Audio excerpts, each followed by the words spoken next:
গোটেই অসমতে অসম চৰকাৰৰ মাননীয় মুখ্যমন্ত্ৰী ডাঙৰীয়া ডাইৰেকশ্যন মতে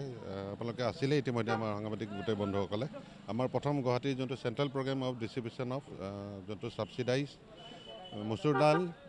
চেনি আৰু নিমখ 1 কিলো প্ৰত্যেকজন কাৰ্ড হোল্ডাৰ পাব এই মাহৰ পৰাই পাব আৰু আজি শুভ আৰম্ভণি তাৰে আমাৰ জিলাত ওদালগুৰি জিলাতো হ'ল আমাৰ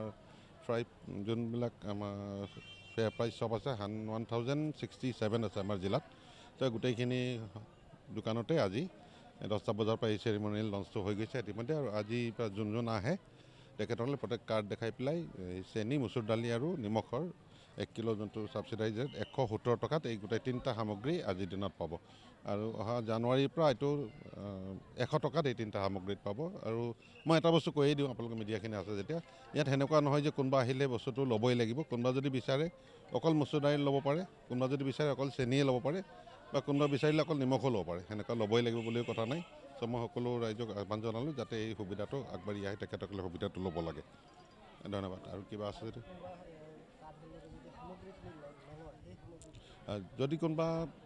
কাৰ্ড হোল্ডাৰে সেই মাহত সামগ্ৰী নহ'লে সেই সামগ্ৰীখিনি সেই ফেয়াৰ প্ৰাইজ অনাৰৰ লগত থাকি যাব আৰু তেখেতে ষ্টকত দেখাব লাগিব সেই ষ্টকত অহা মাহৰ নেক্সট ষ্টকৰ লগত আমাৰ চিভিল ছাপ্লাই ডিপাৰ্টমেণ্টে সেই ষ্টক চাই পেলাই সেইমতে সেই এডজাষ্ট কৰিহে তেখেতক দিয়া হ'ব আৰু তেখেতসকলেও এটা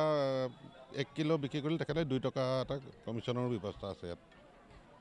হয় মোৰ নাম মহম্মদ আব্দুল জলিল মই ৰেচন কাৰ্ড হোল্ডাৰ হয় কেজি চাউল আৰু 1 কেজি নিমখ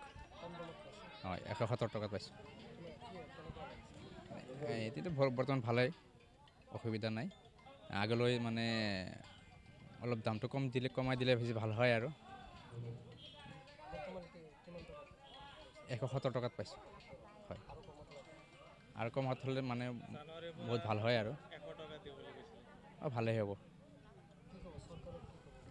নাই অশেষ ধন্যবাদ জনাইছোঁ যিহেতু বহুত দুখীয়া দৰিদ্ৰ লোকৰ মানুহে এইখিনি আধা মূল্যত পাব তাৰ বাবে আমি অসম চৰকাৰৰ মাননীয় মুখ্যমন্ত্ৰী হিমন্ত বিশ্ব শৰ্মা ডাঙৰীয়ালৈ অশেষ ধন্যবাদ এইখিনি দৰিদ্ৰ লোকক দিয়াৰ কাৰণে